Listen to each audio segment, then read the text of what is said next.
The Little Prince by St. Anton de Lexury.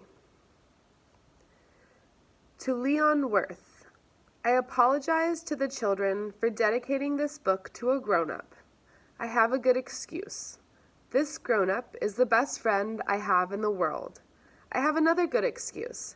This grown-up can understand everything, even children's books. I have a third good excuse. This grown-up lives in France where he is hungry and cold. He needs to be comforted.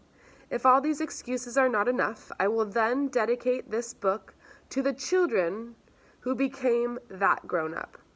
All grown-ups were first children, but few of them remember it, so I correct my dedication to Leon Worth when he was a little boy. Chapter 1. When I was 6 years old, I once saw a magnificent picture in a book of the forest called The Stories of Life. It was a boa constrictor that had swallowed a wild beast. Here is a copy of the drawing.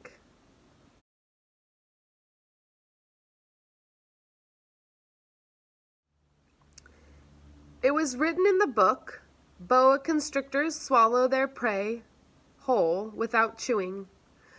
Then they cannot move, and they sleep during the 6 months of their digestion. I then thought a lot about the adventures of the jungle and, in turn, succeeded, with a colored pencil, in drawing my very first drawing. It was like this. I showed my masterpiece to the grown-ups and asked them if my drawing frightened them. They said, "Why would a hat be scary?" My drawing was not a hat. It was a boa constrictor digesting an elephant. I then drew the inside of the boa constrictor so that the grown-ups could understand.